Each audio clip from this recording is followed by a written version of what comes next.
So last week I played the Final Fantasy VII remake demo, and Final Fantasy VII, as you might know if you follow the channel, is really one of my all-time favorite games, perhaps my all-time favorite game. I have so many great memories playing through the original Final Fantasy VII back in the late 90s.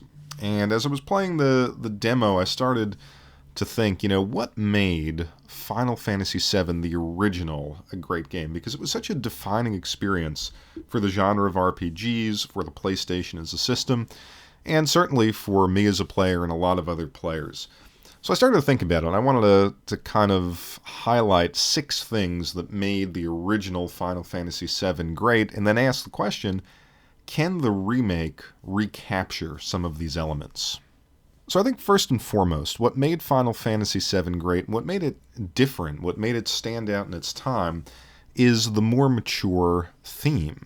This was a still relatively traditional Final Fantasy game from a mechanics standpoint, but it moved from a pure fantasy universe to a more contemporary world with a more contemporary problem. In other words, energy extraction, pollution, things like that. And that was new. That was different. This whole idea of eco-terrorism gave it a more serious tone at the time. Now, of course, when we go back and look at the game, it may strike us as superficial or goofy, but when the ads started playing on television, you kind of had a sense of what this game was about.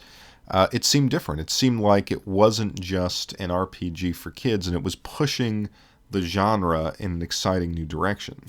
Now, connected to that, I think Final Fantasy VII was unique in that it blended traditional Final Fantasy gameplay tropes and mechanics into this modern setting. So to me, as someone who had played the NES Final Fantasy, the original Final Fantasy game on the NES, who had played the SNES games, it was all familiar. It had the turn-based battles, it had the summons, it had some of the, whatever you want to call it, monsters, demons, summons that were familiar from other games, but in a new setting.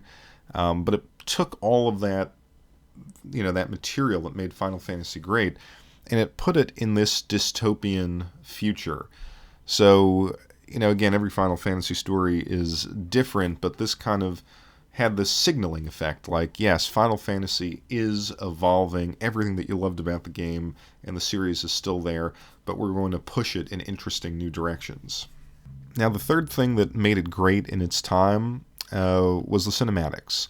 And, by today's standards, they look very poor, low quality, but back then, these animated cinematics seemed really cutting edge. And for me, anyway, they were a level of quality greater than the silly FMV sort of movie games that came out on the Sega CD. I always thought those things were a fraud. Okay, we're going to make video games cinematic, and we're going to do that by having sort of film material interspersed with gameplay, or sometimes having no gameplay at all. Whereas I thought these cinematics, they looked great for the time, and they enhanced the gameplay, they enhanced the story, and they were like a reward for moving through the game. So I think that stood out, not only to me, but my friends that were playing the game. It felt like you were looking into the future of gaming, as silly as that might sound, but the impact that they had in their time was tremendous. And then, of course, you had the art style, and you had that Squaresoft iconic style on the PlayStation, with the hand-drawn backgrounds and then the polygonal characters, running across them. And I think on an old CRT, this art really popped. It stood out as being new and different from old RPG games, which all just kind of had that hand-drawn effect. They seemed high resolution. They had some texture to them, some shine on the metallic surfaces. Again, today, not going to look that impressive, but I think it defined a genre, really, on the PlayStation. And that art style, I think, is still effective, whether it's the Parasite Eve games, the other Final Fantasy games. It just was the art of an era. And I still think Final Fantasy VII did it the best. And of course, you have to mention the music. Final Fantasy VII had arguably the most incredible soundtrack of its generation. Maybe one of the most incredible video game soundtracks of all time. And for me, anyway, the melodies kind of have remained part of the musical fabric of my mind. I find myself humming them from time to this day, especially after returning to the game, which I have done over the years. And this music just stands out. It fits so perfectly with the environments, with the themes, and even in the remake, it was beautiful to hear this music again.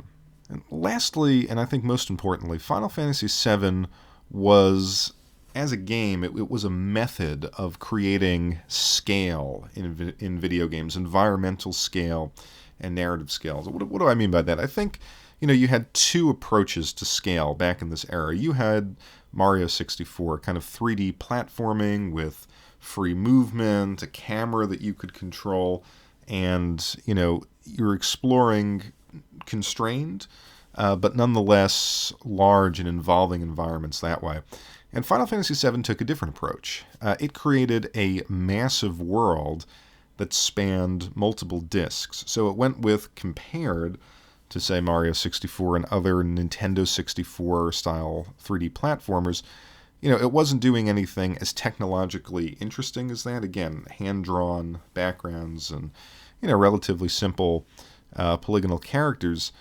But by stretching that across multiple discs, by drawing so many backdrops and creating so many different areas of the game, the world felt massive. And I think the defining moment of that, at least for me, was when you left Midgar. I was playing this game and thinking, oh, this whole Final Fantasy story takes place in this city, and I was just going to explore other aspects of the city. But at the end of that first disc, when you leave Midgar and the world opens up and you can traverse it on foot, or you eventually get the vehicles, it was really a defining moment for me. And I think that sense of scale carried through to the other Square games that use the same structure. So the question is, how will the remake compare to the original? Can it capture the magic of the first game? And after having played the demo, my theory is, yes and no. I don't think it will ever be able to create that sense of scale that we just talked about, because I think, because they said it's episodic, this one will be focused solely in Midgar, and maybe not all of Midgar.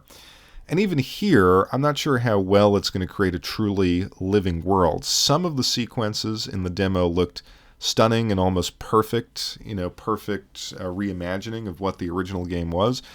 But others seemed like they were ripped from a generic, modern, techno-dystopian game.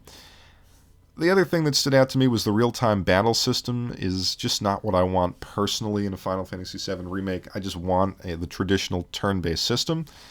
And while this battle system, I think, is better than the one you had in Final Fantasy XV, which I found to be very tedious and actually a horribly boring game, the system here in the remake was more fast-paced, it was more engaging, but somehow it felt out of place for Final Fantasy VII. And maybe that's just my age talking. Maybe it will grow on me if I play the game. But the music is still there, and when you have these improved graphics and better lighting and things like that, somehow the music and the atmosphere felt great in this demo. But I think the deciding factor will be what you can actually do in the city. The demo itself seemed very linear, as if you're just being guided down a set of corridors towards a boss, for the most part, with those exceptions that really stood out. But if you can freely explore the city, do side quests, level up in unique ways, and thereby, maybe move through the story at your own pace, or maybe even create your own specific sequences, like which reactor you're going to attack and things like that, it could be very successful and very engaging. If not, if what is there is done poorly, if it really is just you rushing down more or less generic corridors, it's going to seem like purely a nostalgic cash grab. And with the immense amount of time that went into this game's development, I really hope it's not that. So I'm still on the fence about whether I'm going to buy it. I'm frequently disappointed by modern games, but my nostalgia for this game is so strong that I might give in to it, whether it's a cash grab or not. And I think with all the stuff going on in the world right now, it's a perfect time to kind of embrace a game and a world that I loved from 20 plus years ago, and escape into the world of Final Fantasy VII.